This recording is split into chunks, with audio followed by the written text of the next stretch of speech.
चालाक बीवी। श्याम और राधा रायगढ़ गांव में रहते हैं। वैसे तो उनके अपने घर में ही 2 वक्त का खाना पूरा नहीं पड़ता, लेकिन फिर भी श्याम हर रोज किसी न किसी नए मेहमान को दोपहर के खाने पर घर ले आता है।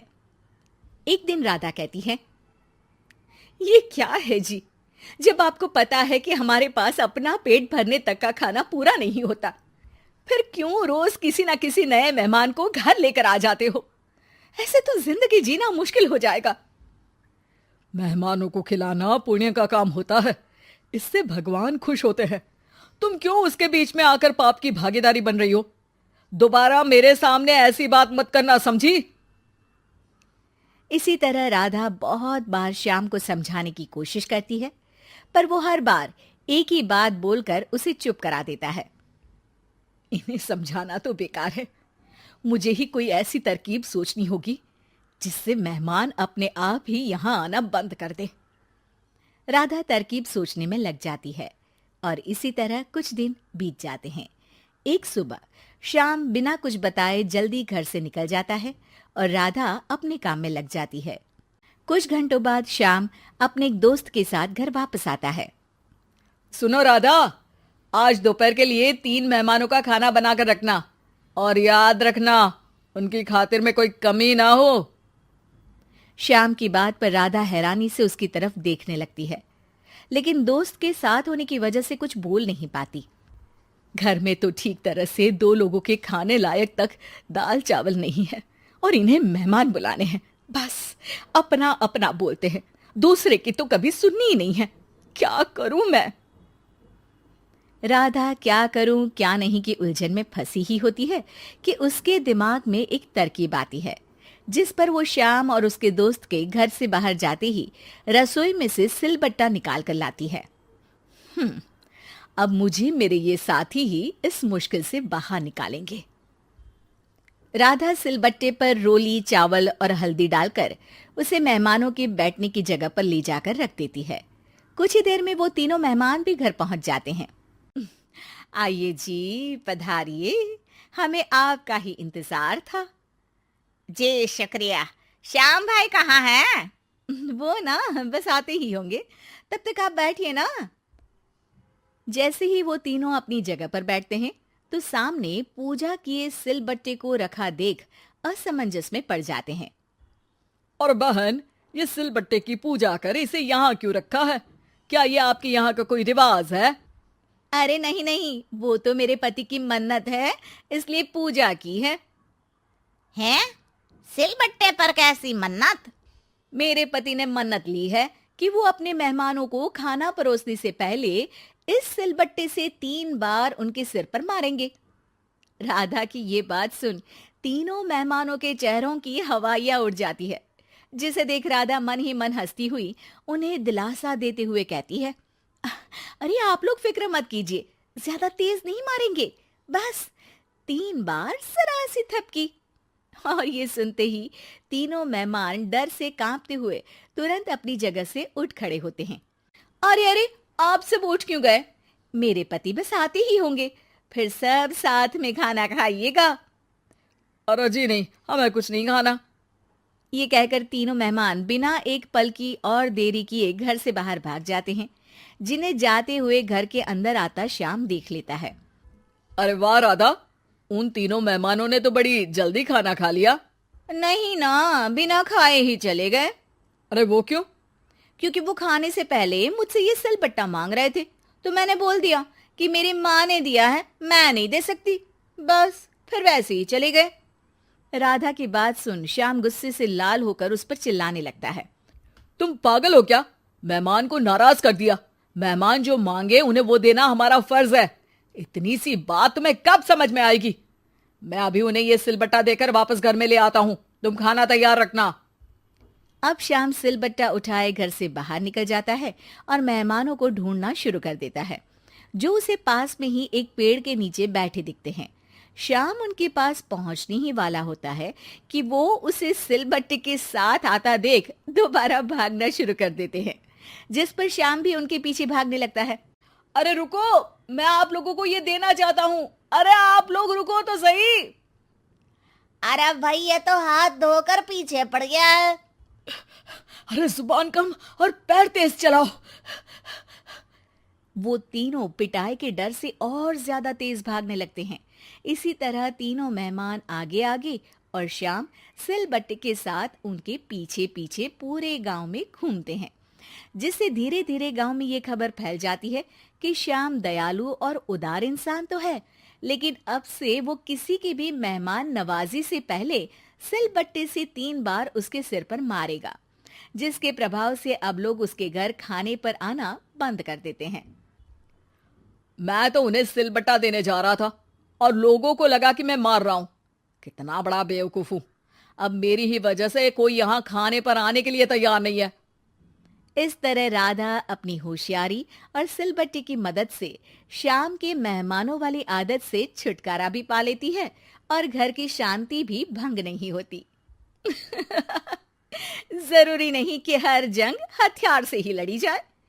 कुछ के लिए सिर्फ दिमागी चाल ही काफी होती है, और अगर शांति के साथ अच्छे से दिमाग लगाकर सोचा जाए तो मुश्किल से मुश्किल समस्या का समाधान मिल ही जाता है। श्याम और राधा रायगढ़ गांव में रहते हैं। वैसे तो उनके अपने घर में ही 2 वक्त का खाना पूरा नहीं पड़ता, लेकिन फिर भी श्याम हर रोज किसी न किसी नए मेहमान को दोपहर के खाने पर घर ले आता है। एक दिन राधा कहती है, ये क्या है जी, जब आपको पता है कि हमारे पास अपना पेट भरने तक का खाना पूरा नहीं होता, फिर क्यों रोज किसी न किसी नए मेहमान को घर लेकर आ जाते हो? ऐसे तो जिंदगी जीना मुश्किल हो जाएगा।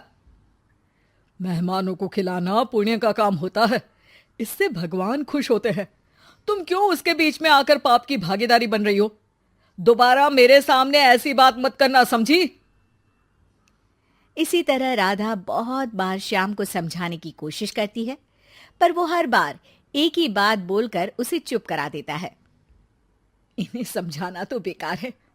मुझे ही कोई ऐसी तरकीब सोचनी होगी जिससे मेहमान अपने आप ही यहां आना बंद कर दे। राधा तरकीब सोचने में लग जाती है और इसी तरह कुछ दिन बीत जाते हैं। एक सुबह श्याम बिना कुछ बताए जल्दी घर से निकल जाता है और राधा अपने काम में लग जाती है। कुछ घंटों बाद श्याम अपने एक दोस्त के साथ घर वापस आता है। सुनो राधा, आज दोपहर के लिए 3 मेहमानों का खाना बनाकर रखना, और याद रखना उनकी खातिर में कोई कमी ना हो। श्याम की बात पर राधा हैरानी से उसकी तरफ देखने लगती है, लेकिन दोस्त के साथ होने की वजह से कुछ बोल नहीं पाती। घर में तो ठीक तरह से 2 लोगों के खाने लायक तक दाल चावल नहीं है और इन्हें मेहमान बुलाने हैं।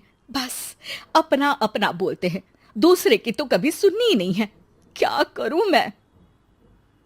राधा क्या करूं क्या नहीं की उलझन में फंसी ही होती है कि उसके दिमाग में एक तरकीब आती है, जिस पर वो श्याम और उसके दोस्त के घर से बाहर जाते ही रसोई में से सिलबट्टा निकाल कर लाती है। अब मुझे मेरे ये साथी ही इस मुश्किल से बाहर निकालेंगे। राधा सिलबट्टे पर रोली, चावल और हल्दी डालकर उसे मेहमानों के बैठने की जगह पर ले जाकर रख देती है। कुछ ही देर में वो तीनों मेहमान भी घर पहुंच जाते हैं। आइए जी, पधारिए, हमें आपका ही इंतजार था। जी शुक्रिया। श्याम भाई कहाँ हैं? वो ना बस आते ही होंगे, तब तक आप बैठिए ना। जैसे ही वो तीनों अपनी जगह पर बैठते हैं तो सामने पूजा किए सिलबट्टे को रखा देख असमंजस में पड़ जाते हैं। और बहन, ये सिलबट्टे की पूजा कर इसे यहाँ क्यों रखा है? क्या ये आपके यहाँ का कोई रिवाज है? अरे नहीं नहीं, वो तो मेरे पति की मन्नत है, इसलिए पूजा की है। हैं?